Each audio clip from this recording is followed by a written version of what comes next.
Hello, my name is Guy Grouse. I am the Global Director of Education for Kidzania, as well as a visiting professor at the National Research University Institute of Education in Moscow.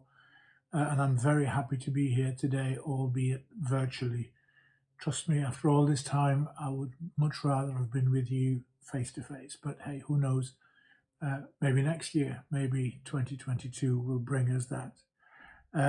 I'm really happy to talk to you today around children can only aspire to what they know exists, and the role we all play in making that better and creating a better social mobility and a more sustainable one, and that we think more broadly and better about our young people. Because what I would put to you is that one of the main issues has become with our schooling system as opposed to our education system that we do not know our young people well enough to equip them for the world that is 2021 and beyond, and how we know them and what we know may well have suited the world of, I don't know, 1920, 1921, but it does no more. I moved to the UK from the Netherlands, where I was born, a good number of years ago, and I became a teacher and was then an advisor and an inspector and an education director. And I'm also the founding CEO of what was the Children's University, which was about learning out of school and effectively started to touch on education as a wider issue rather than just schooling. I was very pleased that a good friend of mine, Alex Beard, the author, termed me as Jean-Jacques Rousseau meets Willy Wonka. I'll have that as my epitaph every day. Today, I wanted to talk a little bit about myself and how you get where you are, and the becoming me bit is really important when we talk about the role we play and when we talk about the role model we can be. I then also want to talk about the education system and the schooling system as it is, and what we can learn from that, and what my current job as Global Education Director of Kidzania has contributed to that debate in terms of its research and the research it's conducted with all sorts of organizations. I'll talk a little bit more about that. And then finally, in the third part, I want to look ahead and do a little bit of crystal ball gazing and ask some questions around what if. And what if by 2030 we start to get this right? How cool would that be? So I'm a great believer in role models. I had a good number of role models myself, people I looked up to for all sorts of reasons. I am currently, I am the father of 3. I am the dog walker of 2 and the husband of 1. I learn from all. I learn from my children in terms of what they do, how they do it, how they got there, and how they became who they are. I learn from my wife, of course, who is a head teacher in a primary school, which finds itself in what is so awkwardly themed challenging circumstances. But you know, for some youngsters, you just have to try a bit harder than you do for others, I think. My 2 dogs have kept me sane, particularly in the last year or so. And when I was a child, I had role models that were different. My grandfather was my hero and still is. He was a coal miner, and I learned from him how important it is to try and do your best at school, because his definition of social mobility was still, it is my definition now, his definition was that tomorrow should be slightly better than today. And he wanted me to do well at school because as a coal miner, he had arthritis and he had bad lungs, and he didn't want me to have bad lungs and he didn't want me to have arthritis. And I think that's a brilliant definition of social mobility to which we can all contribute. No doubt. I also wanted to be Johan Cruyff, the footballer, still the best footballer there was, I think, number 14. And I think this is really important because I didn't want to be a footballer. I wanted to be him. Just like you don't see any girl or boy walking around with a number 7 at the back that says footballer. It will say Ronaldo. And now I'm very happy to say that many of them are walking around with the name Rashford on the back, because I think he stands for far more than playing football. And I want to say something about that too. I wanted to be Martin Luther King because I heard him speak and it completely blew me away. I wanted to be Christian Barnard because I was amazed to hear the news that he had performed a heart transplant operation in South Africa in the Fortescue Hospital. And I thought that was amazing. And I wanted to be able to do that. So we're influenced by people we admire and all sorts of things. And we're also influenced by what's happening now. And that can be positive. And I wonder, for example, whether for all the negativity of the pandemic, whether with our young people we can take away some positives from that. My hero, my other hero was a man called Mr. Burskens. He was my German teacher. And it is because of him that I went to university as the first one in my family. It is because of him I became a German teacher. And good teachers do that, don't they? Good teachers guide us and steer us and trust us, just like we trust them. And I think that's incredibly important. As a boy, I had an atlas. And we used to go on school trips. As I say, I grew up in the Netherlands and we used to go to Rotterdam quite a lot. Rotterdam, in those days at least, was the busiest and probably the biggest seaport in the world. And I used to stand there and watch where all these ships came from. And then all the goods would be loaded onto trains. And then I used to stand there and watch where the trains went. And some of those places were difficult, because this is before the Iron Curtain came down. So when we still had the Soviet Union and when the borders were difficult. And the trains were going to Vladivostok and they were going to Moscow and they were going to Warsaw. And then I used to go home and I used to mark all those places in my atlas and kind of dreamt that I might go there one day. And I wish I could find that atlas. I think it may still be in a box in my loft somewhere, but I really wish I could find it, because I would like to see now how many of my aspirations in travel terms have come true, because my current jobs did allow me to travel a lot. So I think what we need to begin to think when we in a minute begin to talk about aspirations and ambitions that children have and that we may help them have, support them have, it is not just about what you want to do when you grow up. It is about who you want to be.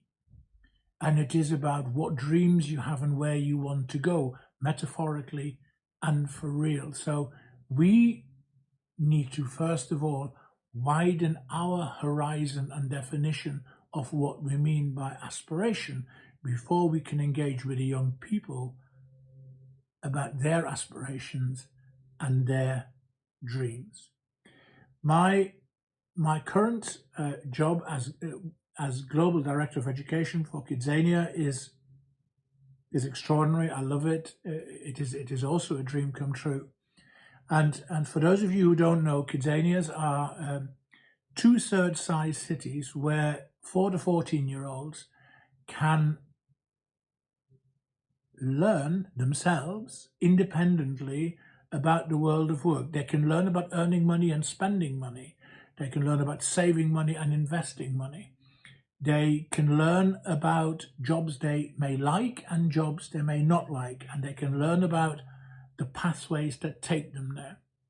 That is from diamond mining to being an astronaut, to being a window cleaner, to being a sports person or an actor or a newsreader or a YouTuber or a pilot, you name it.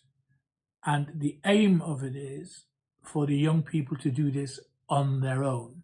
So I think the beauty of it is that when you go inside, adults are there to be seen and not heard. So let me show you a little video that explains much better than I can what we do and what it's about.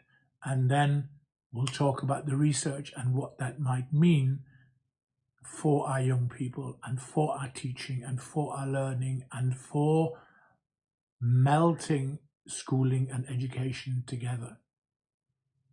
I'm one of the few female pilots. I've been to America, Spain, and I love every minute of it. Air traffic control has cleared us for takeoff. Okay, let's go. People, property, and postcodes. I call it the 3 Ps. Hello, Mrs. Smith. How can I help you? I have won lots of awards. When I was a school child, I was directing my school play. It's not a job, it's a calling. A Romeo. A Romeo. They see surgery as an art form. It's vital to keep a cool head. Scalpel? I'm a bit of a petrol head. I could have been a doctor, but I prefer cars. What's not to love? And we are live in 3, 2, 1. Good morning, and welcome to the 9 o'clock news. Kidzania London, a city made just for kids aged 4 to 14.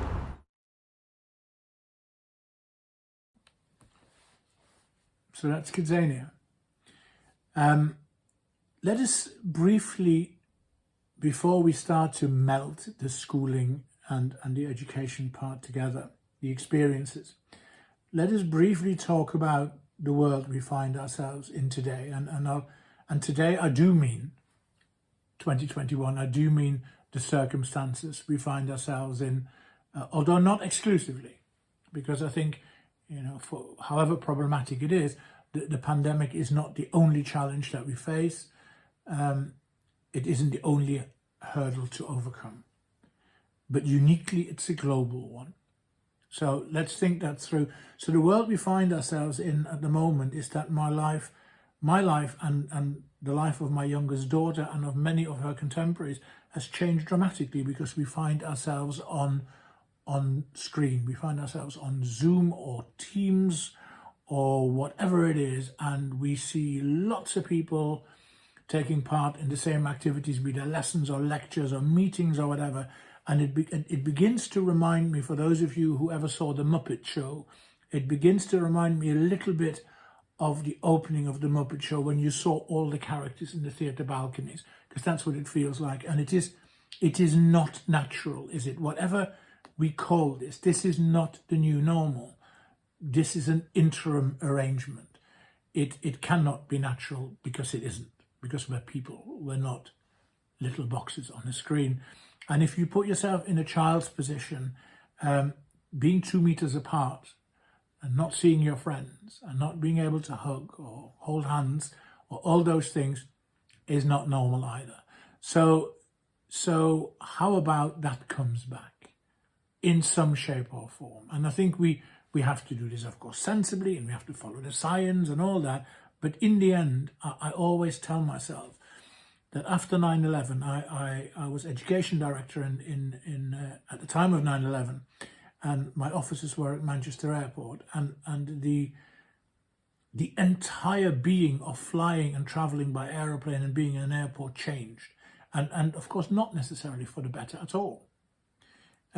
But we learned to live with it, and we didn't stop flying. And I think we won't stop holding hands, and we won't stop hugging either. We just probably need to do it a bit safer and with more thought and give it some time.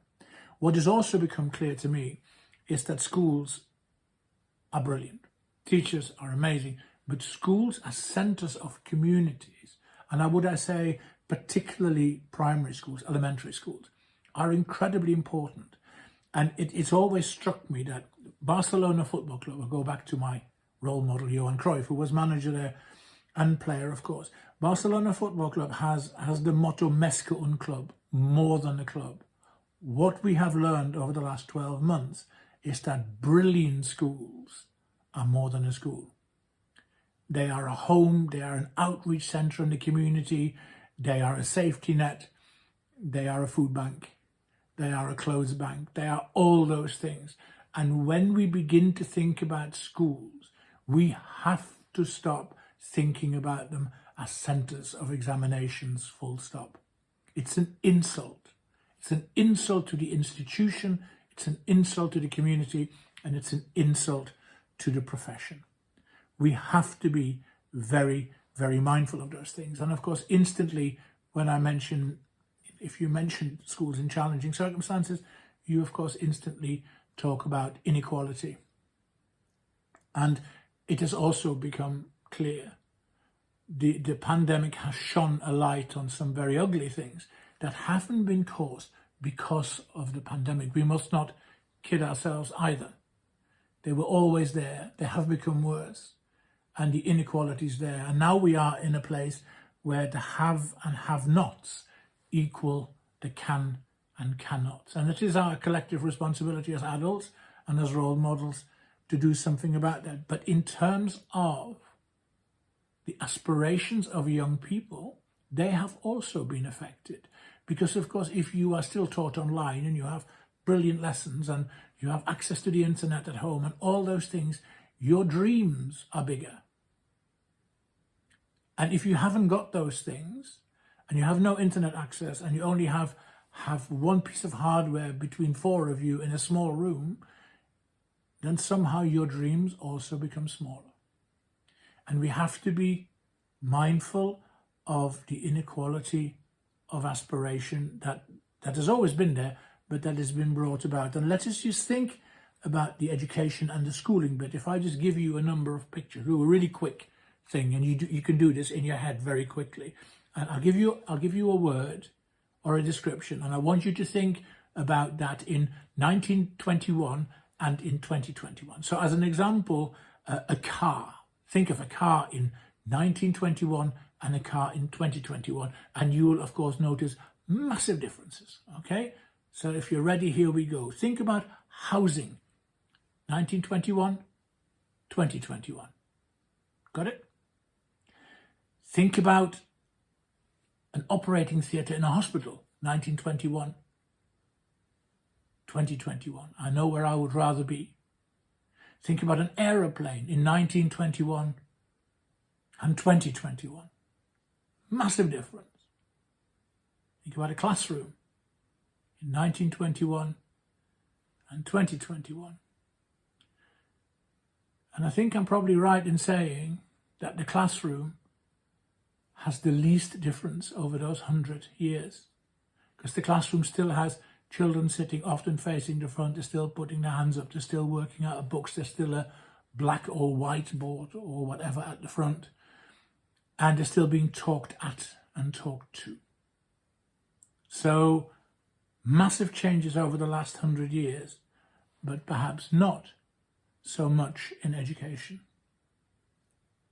So we need to move away from the definition of insanity of, doing the same thing time and time again over 100 years and expecting different outcomes, expecting that it moves with the time. We also need to keep thanking the teachers, because I actually think teachers are being held back in their creativity and in their desires. I think they would do far more if top-down legislation and inspection frameworks didn't get in the way. We also, however, have to remember that adults can be a barrier. There's this wonderful quote from The Little Prince, my favourite book, that says something like, all grown-ups were once children, but only few of them remember it. And that's presumably why you see the sign, no ball games here, for example.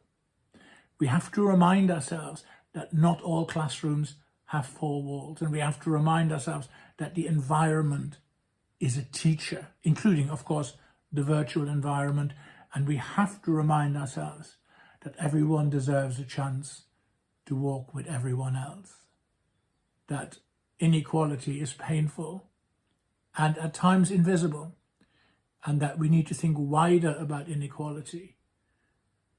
Poverty is an inequality. Poverty is a disability, and we need to bear that in mind, and we need to remind ourselves that the ultimate purpose of us schooling children is, of course, so that in the end they confidently write their own narrative of the possible.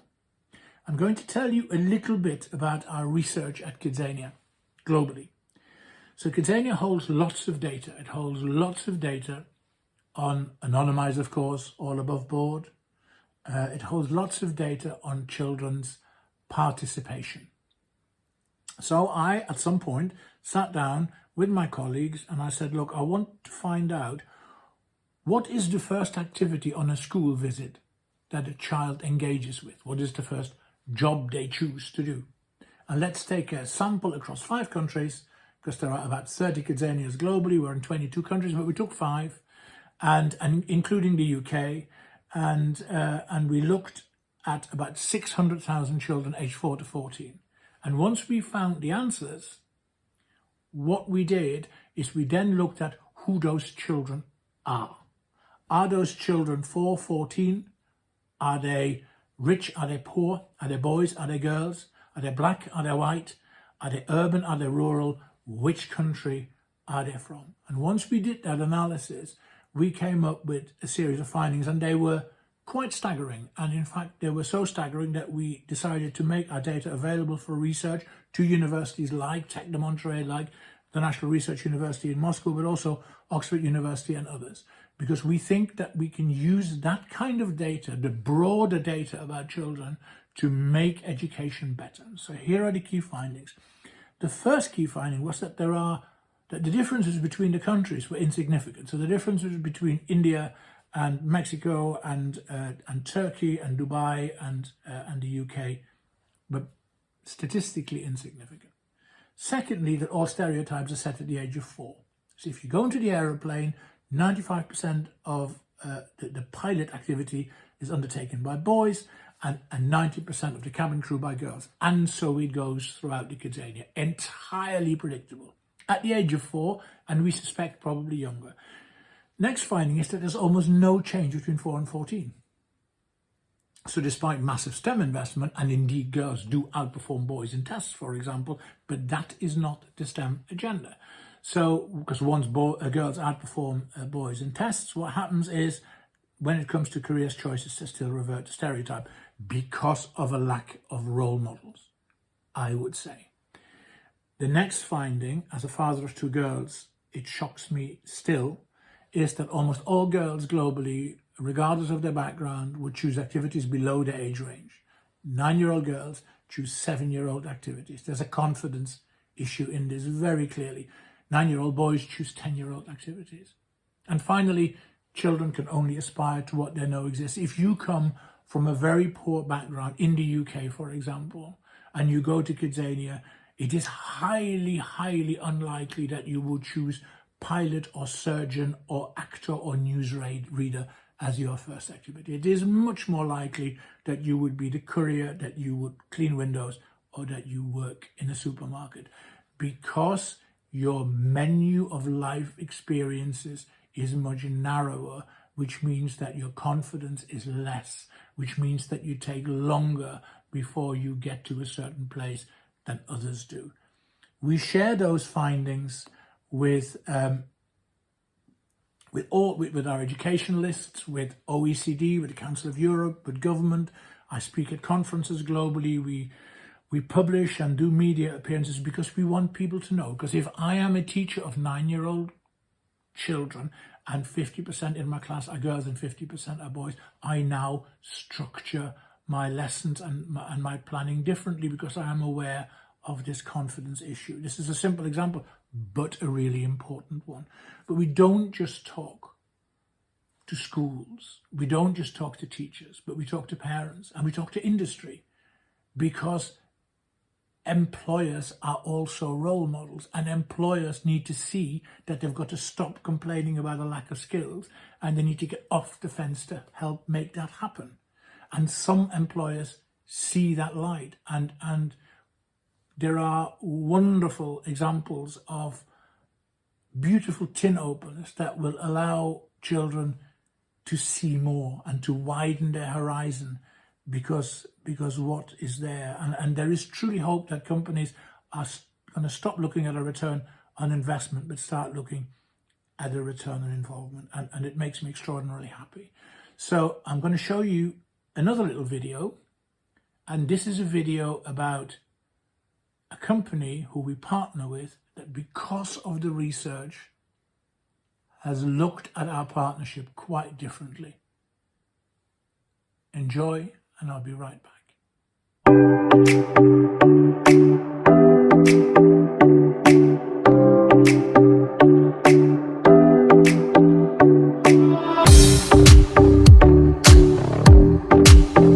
When I got to my first induction day at my training school, I was the only girl.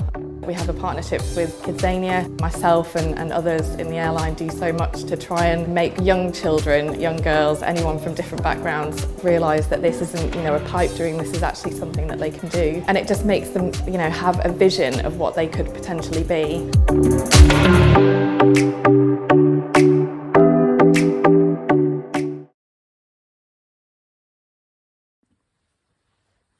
How cool is that? Amazing. Return on involvement. And all of this put together has made me think, and has made many of us think about how about if we saw schools as places, and accept that schools are places where children are taught, but the outside world and the experiences are the places of experience-based learning which connect with the school. So that when I ask children wherever I go in the world, why do you go to school? The answer is no longer because I have to, but the answer is because we've put youngsters in a position where they can make sense of their world. The answer is because something positive. So I'm proposing, and we're working on this in a number of cities, Moscow and Dubai, for example, that we need to look at learning cities. Why don't we draw up lists of things we would like our children to have experienced by the age of 7 and by the age of 11 and 14 and 16? Museums, galleries, libraries, restaurants, ballet, sports, concerts, teamwork, performing, receiving an award, places of work and government, visiting the capital cities, social media, David Attenborough in the Galapagos Islands. It is our collective duty to twitch curtain, open windows and doors, and widen the horizons to a better possible, and so that the children can write their own narrative of their own possible. And we do this by leading by example, by role modeling, through early opportunities, and through facilitating experiences. We do this by asking ourselves, who is the teacher? And we look at how the current teacher's role remains incredibly crucial and central, but sometimes becomes more the role of a facilitator of learning than a passer on of knowledge. And when we do this, we find ourselves in a world where not every classroom has 4 walls, where the environment becomes a teacher, and where we value that connection between being taught in school and the experience that sits outside. And it is these experiences that then lead to bigger dreams, greater aspirations, and better role models. If you have a strong purpose in life, you don't need to be pushed. Your passion will drive you there. And then I think we need to formalize that engagement. So we need to award voluntary out-of-school participation in activities in museums and galleries and all those things that I mentioned that we will probably need to validate. But how cool would it be that within an examination system, which I don't think we'll get rid of in the near future, so we have to kind of work with what we've got in that sense and convince of change by doing. But how cool would it be if in that examination system you can only get a merit star if you have the evidence that you have participated in experience-based learning, because that learning will make your grade better and more meaningful, and that connect sits in there. So this is a discussion that is going on. in a number of places globally. It is certainly a discussion that we are constantly having inside Kidzania, but it is also a discussion that I have at many conferences. And as a member of the Dubai Council for the Future of Education, it is a discussion that I have there and indeed at my university in Moscow. But it is also a discussion I have with market research companies, the brilliant insights people, for example, or a discussion that I have with social media, particularly social media safely focused on young people. Check out Go Bubble, brilliant. And also with content providers. Content providers, I'm doing some work with an organization called Hello Genius, where we're looking at the content of parents and children learning together, for example, and from each other. Why can't we just get a homework set that says, this is the family homework. Once a week, we will set you a family homework, and it will only be regarded as complete if the family did it. And don't worry, it's not, I don't do maths or science when my daughter comes home, but it could well be watching something together. Yeah. So I don't know, watching David Attenborough together springs to mind. It is those things, and by that wider approach, we have a real chance of affecting a change that is infinitely better and more relevant than something we've got now. I don't see why we can't do work experience for 8-year-olds. I have no idea why that's not happening. And I have no idea why the places of work are not thinking like that. I have one final observation about role models, and I mentioned it earlier. We are role models in many ways. We are also role models in the way of goodness and kindness. And the kindness thing in particular, if we all open doors for each other, it becomes the norm. Kindness can become an expectation, and kindness is such a great environment to be in because you become better, your learning becomes better, your functioning becomes better. And we need to think that. And I think it's something of the last 12 months in particular, where we've seen a lot of it. We've also, through social media, sometimes seen the opposite. And it is our role also as adults to model kindness and, almost like lollipop people, steer our children away from the danger of a lack of kindness. There's this wonderful sign that I saw outside Starbucks, the coffee shop. And I want to close on this. And I'll close with the video after the sign. And the sign said, "Today you could be standing next to someone who's trying their best not to fall apart. Whatever you do today, do it with kindness in your heart. Be that role model and help to create a world that is slightly better than the one today. Do the right thing, however small. And if we embrace the notion of schooling and education together, we'll get there." The final video. Thank you for listening. Thank you for being here, and hope to see you again soon.